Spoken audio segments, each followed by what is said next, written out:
Assalamualaikum warahmatullahi wabarakatuh. Kita bertemu lagi di pembelajaran kimia. Pada pertemuan kali ini, kita akan membahas submateri terakhir untuk materi kelas 1 pada semester 1 ini, yaitu gaya antar molekul. Pada pertemuan sebelumnya, kita telah membahas mengenai ikatan ion, ikatan kovalen, dan ikatan logam.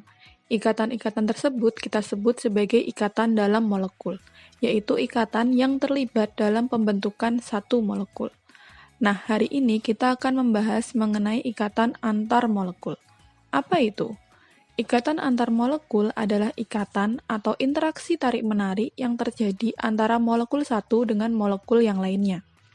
Untuk mempermudah membedakan ikatan dalam molekul dan antar molekul, perhatikan ilustrasi berikut. Perhatikan satu molekul H2O berikut. Ikatan kovalen yang terjadi antara atom H dan O pada H2O kita sebut ikatan dalam molekul. Jadi ini, ini,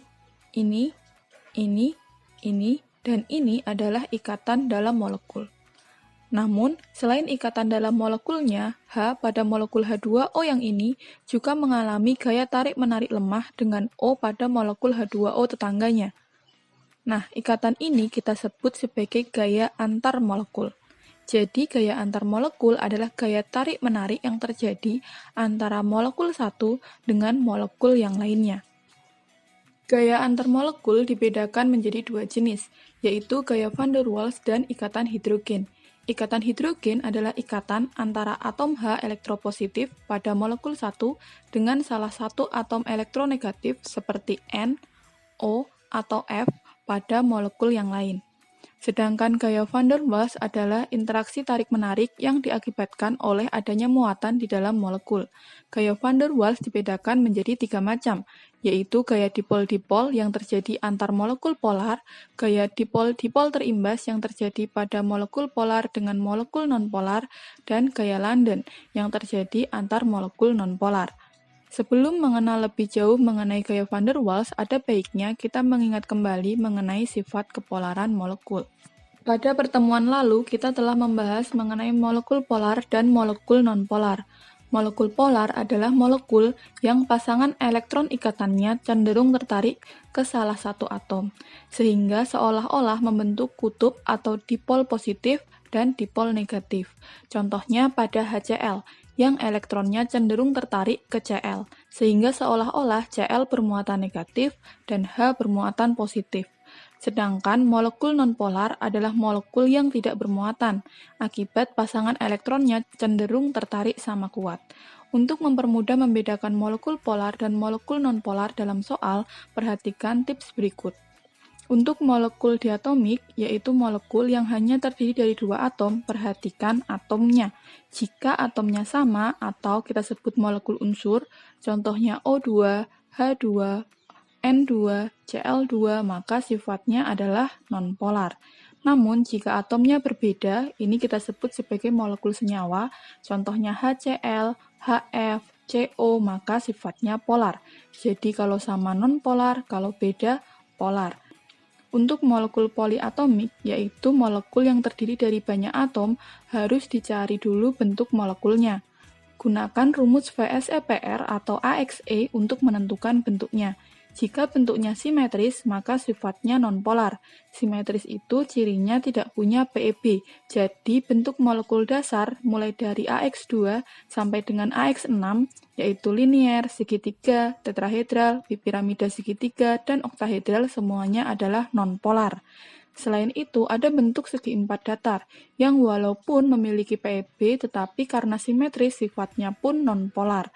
Nah, jika bentuknya tidak simetris, maka sifatnya akan menjadi polar. Salah satu dari ciri tidak simetris adalah memiliki PEB. Jadi, kalau untuk molekul poliatomik harus ditentukan dulu apakah molekulnya simetris atau tidak. Jika simetris, nonpolar, jika tidak simetris, polar. Sampai di sini sudah ingat ya bagaimana cara membedakan polar dan nonpolar? Baiklah, sekarang kita kenali satu persatu jenis-jenis gaya van der Waals. Yang pertama adalah gaya dipol-dipol. Gaya dipol-dipol terjadi pada antar molekul polar. Molekul polar mempunyai dua kutub, yaitu dipol positif dan dipol negatif akibat tidak meratanya sebaran elektron dalam molekulnya. Contohnya antar molekul HCl. HCl bersifat polar, di mana elektron cenderung terkumpul mendekati Cl, sehingga Cl menjadi kutub negatif dan H menjadi kutub positif. Kutub pada senyawa polar bersifat permanen.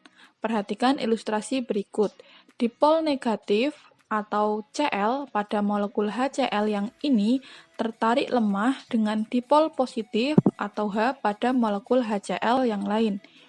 Gaya tarik-menarik antar molekul melalui dipol-dipol yang beda muatan ini kita sebut dengan gaya dipol-dipol. Gaya dipol-dipol terjadi antar molekul polar yang memiliki dipol permanen. Jenis yang kedua adalah gaya dipol-dipol terimbas. Gaya jenis ini terjadi pada molekul polar dengan molekul nonpolar.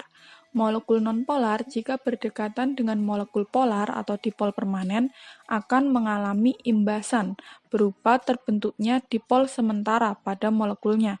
Contohnya pada molekul H2O dan Cl2 berikut. H2O adalah molekul polar. Di dalam molekulnya terdapat dipol permanen positif dan negatif. Ketika H2O berdekatan dengan Cl2 yang nonpolar, elektron-elektron pada Cl2 bereaksi terhadap kutub H2O terdekat. Karena O dipol negatif mengimbas ke sisi Cl terdekat menolak elektronnya, menjadikan sisi Cl yang terdekat ini menjadi positif. Akibatnya, Cl2 yang tadinya bersifat nonpolar menjadi bermuatan. Inilah yang kita sebut sebagai dipol terimbas, yaitu muatan yang terbentuk pada molekul nonpolar akibat imbasan atau pengaruh dari dipol permanen senyawa polar. Oleh karena itu, ikatan antara H2O dan Cl2 kita sebut sebagai gaya dipol-dipol terimbas. Jenis yang terakhir yaitu gaya dispersi London. Gaya London adalah gaya tarik-menarik yang lemah antara molekul-molekul nonpolar. Contohnya antar molekul Br2.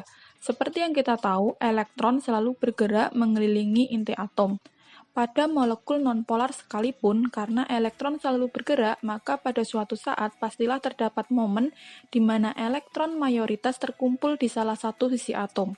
Hal ini membuat satu sisi menjadi berkutub negatif, dan sisi lainnya akan menjadi kutub positif. Dipol sesaat ini akan mengimbas ke molekul di sekitarnya dan menyebabkan dipol sesaat yang baru.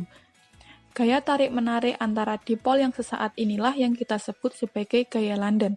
Karena elektron akan terus bergerak, muatan ini pun bersifat sementara. Gaya London yang dihasilkan juga sangat lemah jika dibandingkan dengan gaya van der Waals yang lainnya. Gaya antar molekul yang kedua setelah gaya van der Waals adalah ikatan hidrogen. Ikatan hidrogen adalah gaya tarik-menarik yang kuat antara atom H elektropositif dari suatu molekul dengan atom yang berelektronegatif tinggi seperti N, O, atau F dari molekul lain. Jadi, syarat dari suatu molekul memiliki ikatan hidrogen adalah jika molekul tersebut memiliki atom H yang terikat dengan salah satu dari atom elektronegatif seperti N, O, atau F. Contohnya pada molekul HF. Antara atom H dan atom F terdapat perbedaan keelektronegatifan yang cukup besar, sehingga atom H pada HF sangat elektropositif dan F sangat elektronegatif. Selanjutnya, atom H yang bermuatan positif ini akan membentuk gaya tarik-menarik yang relatif kuat dengan F dari molekul HF lain. Inilah yang kita sebut dengan ikatan hidrogen. Pengaruh gaya antar molekul dengan sifat senyawa. Berdasarkan urutan kekuatan ikatannya, gaya antar molekul tidak lebih kuat dibandingkan dengan ikatan di dalam molekul. Jadi, dibandingkan dengan ikatan ion, kovalen, logam, gaya antar molekul cenderung lemah. Namun, di antara gaya antar molekul sendiri, urutan kekuatannya adalah ikatan hidrogen lebih kuat dibanding dipol-dipol, lebih kuat dibanding dipol-dipol terimbas, dan yang paling lemah adalah gaya London. Gaya antar molekul juga mempengaruhi titik didih dan titik leleh suatu senyawa. Pada umumnya, senyawa dengan MR atau massa molekul relatif yang tinggi memiliki titik didih dan titik leleh yang lebih tinggi. Namun, jika senyawa tersebut memiliki ikatan hidrogen di antara molekulnya, maka titik didihnya akan lebih tinggi dibandingkan dengan senyawa-senyawa segolongannya. Perhatikan grafik titik didih asam halida berikut. Jika hanya berdasarkan MR, maka urutan titik didihnya seharusnya HI lebih besar dari HBr, lebih besar dari HCl, lebih besar dari HF, karena MR dari I lebih besar dari Br, lebih besar dari Cl, dan lebih besar dari F. Tetapi karena di dalam molekul HF tadi terdapat ikatan hidrogen, gaya antar molekul yang cukup kuat ini membuat HF memiliki titik didih yang lebih tinggi, sehingga urutannya menjadi HF lebih besar dari HI, lebih besar dari HBr, dan lebih besar dari HCl. Jadi, ikatan hidrogen ternyata sangat berpengaruh terhadap urutan titik didih. Walaupun lemah jika dibandingkan dengan gaya dalam molekul, ikatan hidrogen membuat titik didih suatu senyawa lebih tinggi dibandingkan segolongannya. Contoh soal pada materi hari ini, misalnya, tentukan dan gambarkan gaya antar molekul yang terjadi pada molekul-molekul berikut. Yang pertama, antar molekul H2O. Diketahui nomor atom H adalah 1 dan O adalah 8. Yang kedua, molekul O2 dengan molekul PCl3 dengan nomor atom P adalah 15 dan Cl adalah 17. Untuk menjawab soal seperti ini, langkah menjawabnya adalah yang pertama, perhatikan dulu apakah di dalam molekul tersebut ada atom H dan salah satu dari atom N, O, atau F di dalam molekulnya. Jika iya, artinya molekul tersebut memiliki ikatan hidrogen sebagai gaya antar molekulnya. Namun, jika tidak ada, maka hanya ada gaya van der Waals.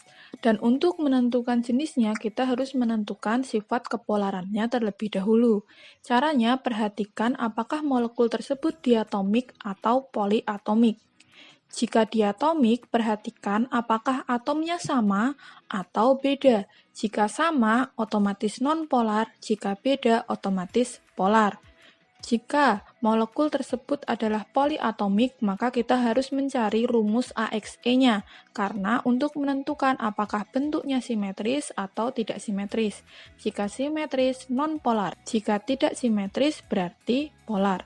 Nah, jika kedua senyawa adalah polar-polar, maka gaya yang terjadi adalah gaya dipol-dipol.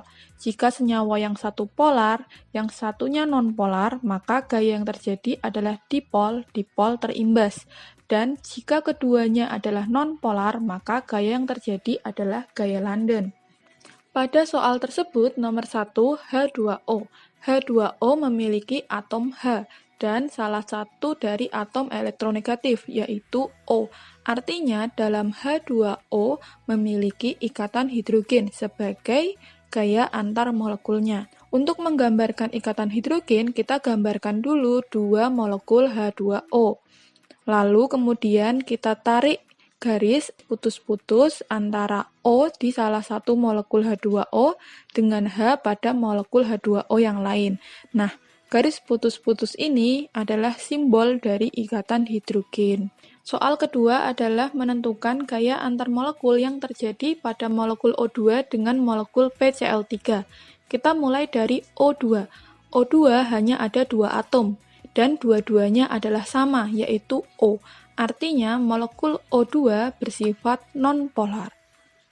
Kemudian PCl3. PCl3 merupakan poliatom atau banyak atom. Untuk menentukan sifat kepolaran poliatom, artinya kita harus mencari rumus VSEPR-nya. Caranya, kita konfigurasi dulu antara atom pusat dan tetangganya. Pusatnya 15P berarti 285, valensinya 5. Tetangganya yaitu Cl 17287.